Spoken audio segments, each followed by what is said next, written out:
Raúl Baduel, que es un militar de enorme influencia en Venezuela, está preso desde el año 2009. En su día fue muy amigo de Chávez y en el golpe fallido de 2002, y yo creo que el general Baduel le salvó la vida a Chávez. Su hija mayor, Rairin, nos acompaña esta noche. Muchas gracias por venir, Rairin. Gracias a ti. Bienvenida. Gracias. Bueno, antes de hablar de tu papá, ¿por qué crees que Maduro ha cerrado la Asamblea Nacional? Porque es el último recurso que le queda. Porque como tú bien decías hace un rato, ya decidió que no tiene otra salida, que él sabe que su gobierno es un gobierno moribundo, como lo dijo Chávez alguna vez con la Constitución. Por lo que he leído de las dos sentencias del TSJ, ahora Maduro puede suspender las elecciones presidenciales. ¿Crees que las va a suspender? Yo creo que de hecho ya las ha suspendido. Por lo pronto el revocatorio y las de gobernadores, ¿no?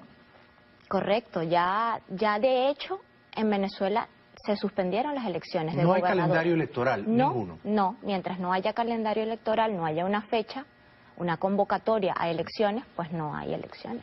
¿Tú crees que la OEA va a suspender a Venezuela? Yo creo que debería suspender a Venezuela. ¿Y tú crees no lo sé si lo harán. ¿Crees que después de este golpe de Estado la gente de tu país, tú vives en Maracay, va a salir a las calles masivamente? Hay una marcha convocada para este sábado. Yo espero que sí, realmente. Pero entiendo que es difícil porque se han puesto modelos ejemplarizantes. El caso de mi hermano es uno, el caso de mi padre es otro. Claro. En el caso de mi hermano, en una protesta estudiantil, mi hermano con una cruz de madera sentado en una acera, Alexander Tirado, el muchacho que también está detenido junto a él, que además no fue detenido en el mismo momento, con un megáfono, son sentenciados a 8 años de prisión. 8 años. ¿Cuánto tiempo lleva tu hermano Raúl Emilio? 3 años, cumplió ahora el 21 de marzo. Y tu padre lleva más de 8 años en prisión, si contamos desde 2009. Es así. ¿Y tú crees que ese tipo de arbitrariedades siembran el miedo entre gente que podría salir es así. A marchar? Tristemente es así.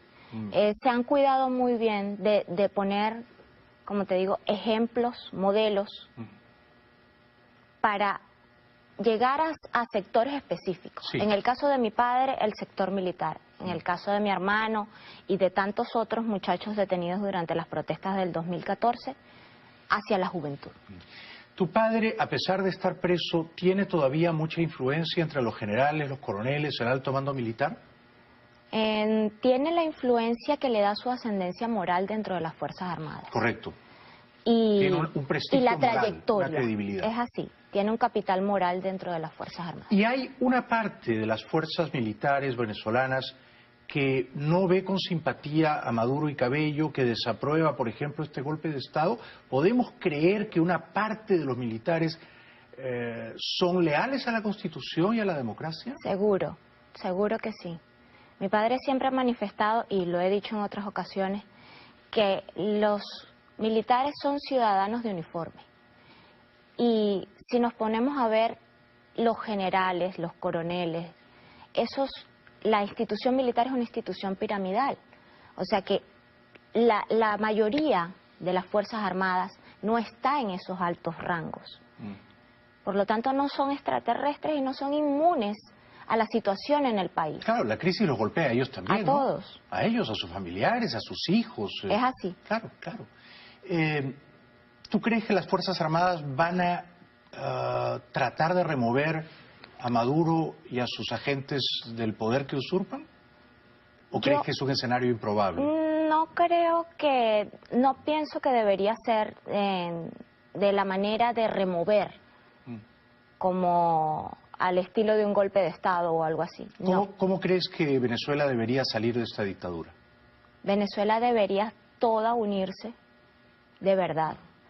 Y como tú decías antes, salir, pero en conjunto. Sí, sí. En conjunto, porque ninguna Fuerza Armada va a disparar contra su propia familia. Exacto, si son solo 10.000, se puede reprimir. Ahí en esa marcha puede estar su hermano, su hijo. Sí, exacto. Claro, pero tienen que ser millones de personas. Tienen en que todas ser las muchas calles personas. De Venezuela. Claro, claro, claro. ¿Tú crees que Maduro va a resistir este año y va a sobrevivir el próximo? O sea, que va a llegar a, no sé, 2019 principios, que tendría que entregar el poder. Espero que no. Espero que no, porque la situación en Venezuela no se puede sostener más.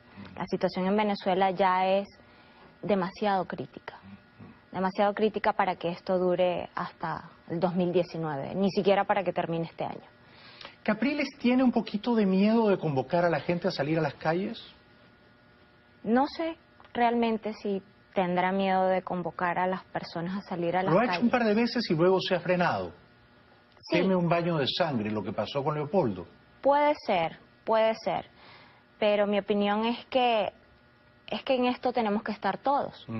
Tenemos que estar todos. En algún punto tenemos que unirnos todos sin mezquindades. ¿Lo has hablado con tu papá, con Raúl Baduel, cuando lo visitas en la cárcel? Sí. ¿Qué sugiere él? ¿Cuál es la agenda que él plantea? Bueno, él planteó desde hace mucho tiempo, el 2008, en el 2008 él hizo un libro donde plantea la salida de la constituyente nacional.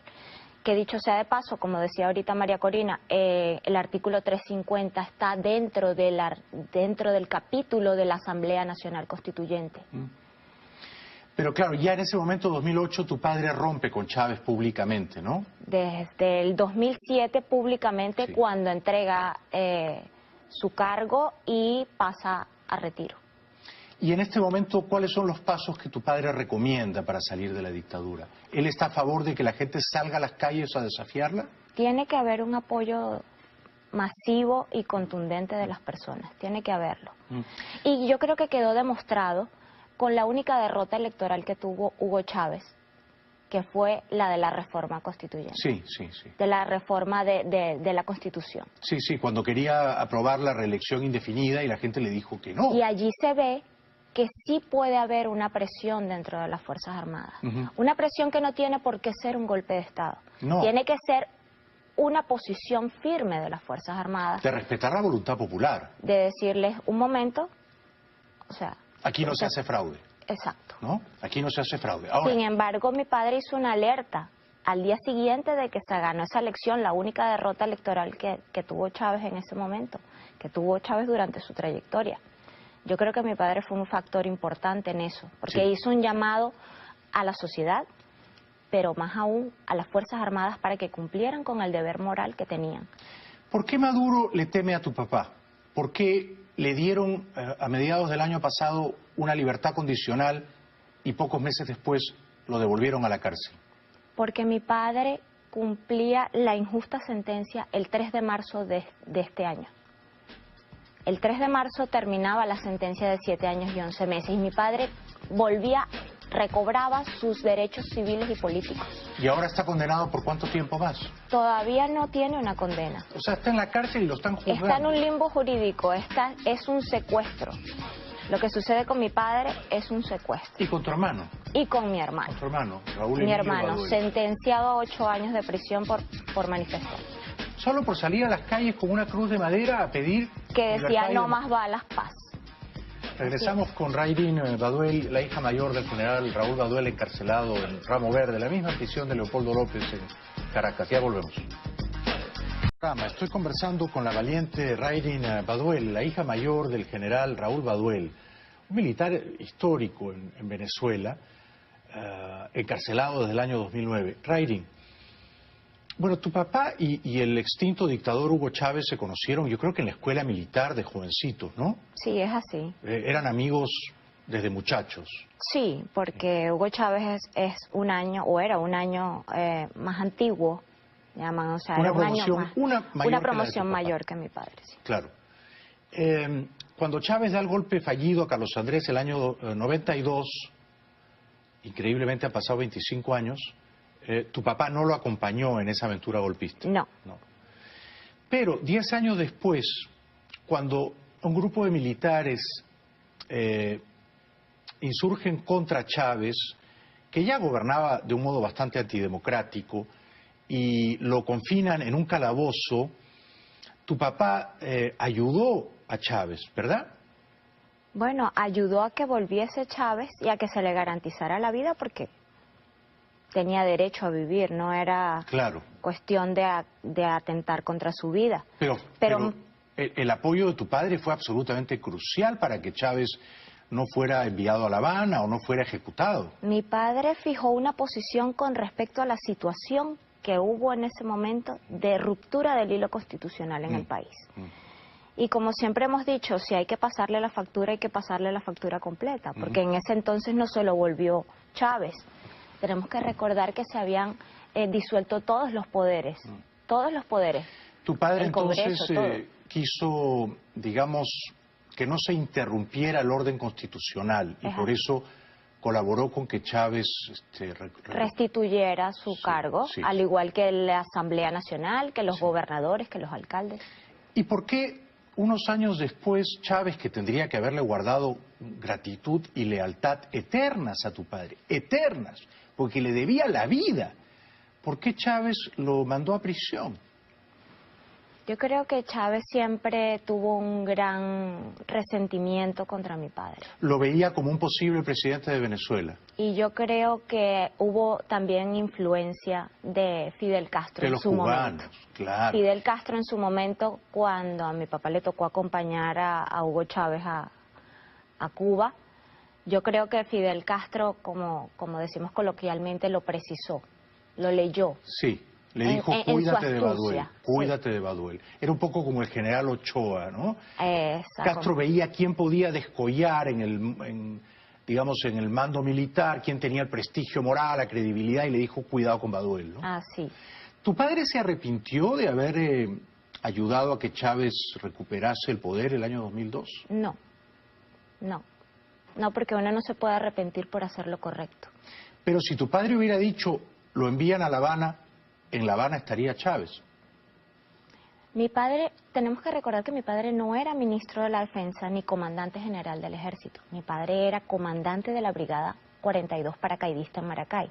Pero era un poder fundamental. Si bien es un batallón de gran influencia dentro de las Fuerzas Armadas, es un componente muy importante, y podríamos decir que crucial dentro de las acciones militares.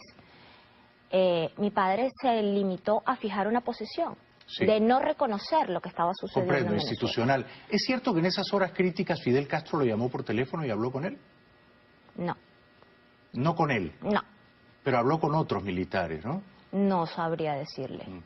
Pero con mi padre no. Yo no tengo ¿Es cierto que, digamos, Chávez estuvo muy cerca de ser subido a un avión y enviado a La Habana? No puedo de verdad saber los detalles de ese momento, si lo iban a llevar a La Habana o qué era lo que iba a pasar con él. ¿Tu padre, cuando recobre la libertad, que espero que sea pronto, va a seguir en política? ¿A él le gustaría ser candidato presidencial? No, mi padre siempre ha manifestado que él quiere dar su aporte a la restitución de la democracia y al pueblo, o sea, y a Venezuela, desde donde le corresponda. Más allá de ser presidente, no ha nunca manifestado tener una aspiración de ser presidente. Tu papá está en la misma cárcel que Leopoldo López, Ramo Verde. Así es. ¿Pueden conversar? ¿Tienen algún contacto? Para nada. ¿No se pueden ver ni hablar nunca? Para nada. En los primeros años cuando mi padre estuvo preso allí, en los primeros años en los que estuvo Leopoldo preso allí, ya mi padre tenía unos años antes. Sí, claro. A Leopoldo lo encarcelan en el 2014. Correcto, 5 años después. Sí. Y en esos primeros años, el único momento donde aún permitían un cruce de palabras o un saludo o algo era en el momento de la misa. Oh. Y aún así los grababan y no les permitían sentarse juntos. En ese momento coincidieron en esa cárcel el alcalde Antonio Ledesma. O sea, fue un momento álgido dentro de Ramo Verde porque coincidieron Antonio Ledesma, estaba Leopoldo López, estaba mi padre, estaba Iván Simonovic. Sí, Ceballos quizá. No. Sí, Ceballos también. Ceballos. Ahora, tu hermano Raúl Emilio no está en Ramo Verde, está en otra cárcel y además lo cambian de cárcel todo el tiempo. Está en una cárcel común, ahorita ha pasado por 5 cárceles comunes. Y lleva 3 años preso. Y tiene 3 años preso y es el único condenado, él y Alexander Tirado, el muchacho que está con él en la causa, Son los únicos condenados, ¿De qué? aparte de Leopoldo López, Sí. por las protestas del 2014. Leopoldo López y ellos dos son los únicos Son condenados. los 3 condenados por las protestas. Hay muchos más presos políticos de esas protestas. Sí. Y a tu Muchísimos. padre ni siquiera lo han condenado. No hay sentencia. Está preso porque quieren tenerlo preso. Listo. Porque Está quieren preso neutralizarlo. porque no se cumple con las leyes y con su derecho de ser juzgado en libertad. Sí, sí. Ahora, dentro de todo lo malo que ha pasado en Venezuela estos últimos días, yo veo una luz al final del túnel, porque Maduro ha sido todo menos astuto. Maduro tendría que haber dicho: no somos una dictadura, libérense a los presos políticos, que se restituya la señal de CNN en español, sigamos el diálogo bendecido por el Papa, algún día habrá revocatorio. Ahora, al cerrar la Asamblea Nacional, muestra los colmillos, ¿verdad? Es así, pero no se ha destacado por tener mucha astucia política. No. Algún día tu papá estará en libertad, tu hermano estará en libertad, Leopoldo estará en libertad y Maduro y Cabello estarán en las celdas que ahora ocupan tu papá y tu hermano. Gracias por venir, Rayli. Gracias, Jaime. Todo lo mejor para ti. Gracias. Saludos a tu papá, a tu hermano, que Dios los bendiga. Amén. Gracias. Gracias y hasta pronto. Regresamos después de la pausa.